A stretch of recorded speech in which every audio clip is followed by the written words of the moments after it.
Hi friends, எல்லோரும் எப்படி இருக்கீங்க? நல்லா இருக்கீங்களா?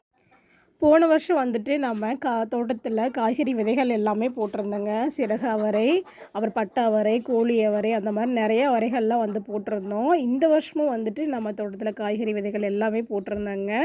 இப்போ வந்து நம்ம புதுசாக வந்து நம்ம ஒரு பயிர் வந்து போட்டிருக்கோங்க, காய்கறி விதைகள். அது என்னன்னு பார்த்தீங்கன்னா, கேரளா பயிர் விதைகள் தான் நமக்கு வந்து கிடச்சிருக்குதுங்க. ஆடி மாதம் வந்துட்டு நம்ம சொரக்காய், அவரைக்காய் எல்லாம் போடும்போது இந்த கேரளா அவரை விதைகளும் வந்து நமக்கு ரொம்ப நாளைக்கு முன்னாடி கிடச்சிருந்துச்சு. சரி, ஆடி மாதம் வரட்டும், நம்ம போட ஆரம்பிச்சிடலாம் அப்படின்னு சொல்லிட்டு போட்டிருந்தேங்க. நாங்கள் அப்பப்போ வந்து செடியை பார்த்துக்கிட்டே இருந்தோம். பூ என்னவோ 4, 5 பூ தான் வந்து வச்சுருந்தாங்க. நம்ம மண்ணில் வந்துட்டு இந்த பயிர் வருமா வராதா அப்படிங்கிற ஒரு சந்தேகத்தில் தான் போட்டிருந்தேன். ஆனால் பூவை விட பார்த்திங்கன்னா காய் வந்து நிறையாவே வச்சுருந்தாங்க. திடீர்னு சரி, செடியெல்லாம் வந்து எப்படி இருக்குது அப்படின்னு பார்க்கலாம் அப்படின்னு சொல்லிட்டு வந்தாங்க. ஆனால் செடியில் பார்த்தீங்கன்னா அவ்வளோ காய் வந்து விட்டுருந்தாங்க. எங்களுக்கு பார்த்துட்டு ஒரே சந்தோஷமாயிருச்சு. இவ்வளோ காய் வந்துருச்சா அப்படின்ட்டு.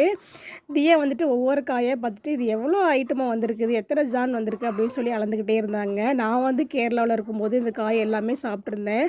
இந்த காயை நம்ம வந்து இங்கே ரொம்ப மிஸ் பண்ணுறோமே, இது கிடைக்குமா கிடைக்காதா அப்படின்னு நான் வந்து நினச்சிட்டே இருந்தேன். ஆனால் காய் கிடச்சிருச்சுங்க. அடுத்து நம்ம வந்து சமைக்கத்தான் போகிறோம்.